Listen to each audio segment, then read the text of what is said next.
اب سر درد کا شکار ہونے کی وجوہات میں کیا کیا بنیادی بات ہے؟ وہ لوگ جنہیں مسلسل نزلہ زکام رہتا ہے، جنہیں بلغم ریشہ رہتا ہے، وہ عموماً سر درد کی شکایت کرتے ہیں، انہیں سر درد رہتا ہے۔ جو ٹھنڈے پانی کا استعمال زیادہ کرتے ہیں اس کی وجہ سے ان کا گلا خراب رہنے لگتا ہے، ناک بند رہنے لگتا ہے، تو وہ بھی سر درد کا شکار رہتے ہیں، سر درد میں مبتلا ہوتے ہیں۔ جن لوگوں کا بلڈ پریشر لو رہنے لگے وہ سر درد میں مبتلا ہوتے ہیں، جن کا بلڈ پریشر ہائی رہتا ہو انہیں بھی سر درد کا سامنا کرنا پڑتا ہے۔ اسی طرح معدہ میں گیسز کا تبخیر کا ہونا یہ ایک سر درد کی بہت بڑی وجہ ہے۔ قبض کا ہونا سر درد کی ایک وجہ ہے۔ باڈی کے اندر، جسم کے اندر آکسیجن لیول کا کم ہو جانا یہ سر درد کی ایک وجہ ہے۔ اور اسی طرح سے اگر دماغ کے خلیات کو آکسیجن کی سپلائی، بلڈ کی سپلائی صحیح نہ ہو، وہ کم ہونے لگے تو اس کی وجہ سے بھی سر درد ہونے لگتا ہے۔ بعض اوقات ذہنی تھکاوٹ کی وجہ سے، جسمانی تھکاوٹ کی وجہ سے، کام کی زیادتی کی وجہ سے، ڈسٹ کی وجہ سے، پولن الرجی کی وجہ سے یہ علامات بھی سر درد کا باعث بنتی ہیں۔ غصہ، چڑچڑاپن یہ علامات بھی سر درد کا باعث بنتی ہیں۔ اگر ان علامات کو نوٹ کیا جائے، ان علامات کو دیکھا جائے تو یہ ساری وجوہات مجموعی طور پر ہمیں سر درد کے اندر مبتلا کرتی ہیں۔ مائیگرین کیا ہے؟ جسے درد شقیقہ کہا جاتا ہے، اور یہ کس حد تک پینفل کیفیت ہے، کس حد تک یہ تکلیف دہ مرحلہ ہوتا ہے۔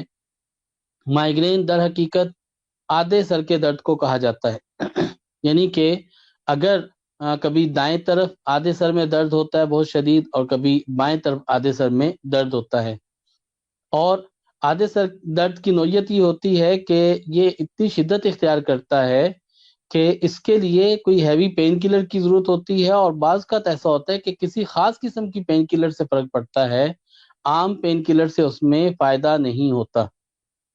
اور اسی طرح سے کبھی دائیں طرف یہ درد کا اٹیک ہوتا ہے، کبھی بائیں طرف ہوتا ہے۔ مختلف مریضوں میں اس کی نوعیت مختلف ہوتی ہے۔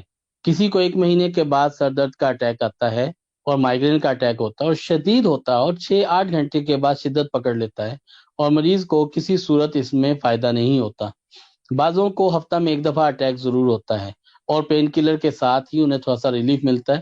بعض مریض ایسے دیکھنے میں آئے ہیں جن میں مائیگرین کا اٹیک ہوتا ہے لیکن وہ آرام کر لیں تو انہیں سر درد یا مائیگرین جو ہے وہ بہتر ہونا شروع ہو جاتا ہے۔ لیکن اکثر و بیشتر مریض ایسے ہیں جو کہ بہت شدید نوعیت کا درد ہوتا ہے اور یہ جلدی رفع نہیں ہوتا، یہ کنٹرول نہیں ہوتا۔ تو اگر ہم اس کے علاج کی طرف ہم متوجہ ہوں اور دیکھنا شروع کریں تو قرآن مجید سے جو ہمیں مدد ملتی ہے، سورہ نور 1 دفعہ تلاوت کر لی جائے اور دم کر کے پانی پی لیا جائے، اور اسے 28 دن تک یا 41 دن تک اسے کنٹینیو کیا جائے تو اس سے سر درد بہتر ہو جاتا ہے اور مائیگرین رفتہ رفتہ کنٹرول ہونا شروع ہو جاتا ہے۔ سورہ نور کی تلاوت کرنے سے جسم کے اندر بلڈ سرکولیشن اچھی ہوتی ہے۔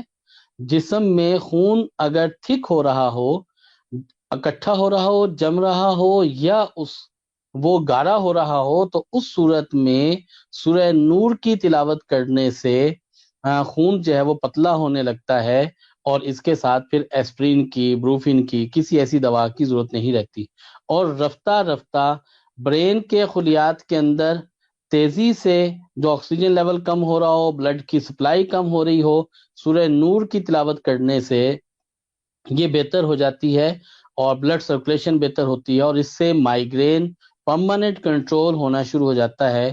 اس کے لیے کچھ وقت تو درکار ہوتا ہے لیکن سورہ نور کی تلاوت کرنے سے مائیگرین ٹھیک ہو جاتا ہے۔ اسی طرح اگر سجدہ لمبا کر لیا جائے تو اس سے بھی مائیگرین ٹھیک ہو جاتا ہے، مائیگرین ٹھیک ہو جاتا ہے سجدہ لمبا کرنے سے، اور اس سے اگر عام طور پہ سر درد ہو تو وہ بھی اس سے ٹھیک ہونا شروع ہو جاتا ہے۔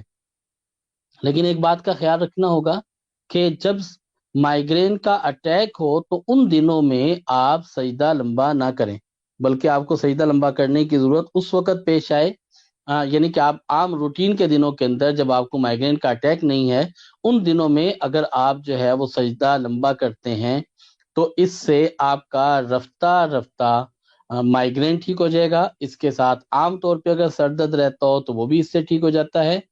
سجدہ لمبا کرنے سے سائنوسائٹیسز کے ایشو ہیں، یہ سائنوسائٹیسز کے ایشو بھی سجدہ لمبا کرنے سے کور ہو جاتے ہیں۔ لہٰذا اگر سجدہ لمبا کر لیا جائے تو اس سے مائگرین، سائنوسائٹیسز، چہرے کے اوپر چھائیاں، پمپل، داغ، دھبے، یہ چیزیں بہتر ہوتی ہیں۔ جن کے چہرے کی رنگت بہت زیادہ خراب ہو رہی ہو اور سیاہی مائل ہو، پلاہٹ بہت زیادہ ہو، اگر وہ یہ سمجھتے ہیں، چاہتے ہیں کہ ان کا چہرے کی رنگت اچھی ہو جائے، ان کا یہ سلوشن ہو جائے، تو وہ بھی اگر سجدہ لمبا کرنا شروع کریں تو اس سے ان کو بہت زیادہ فائدہ ہوگا۔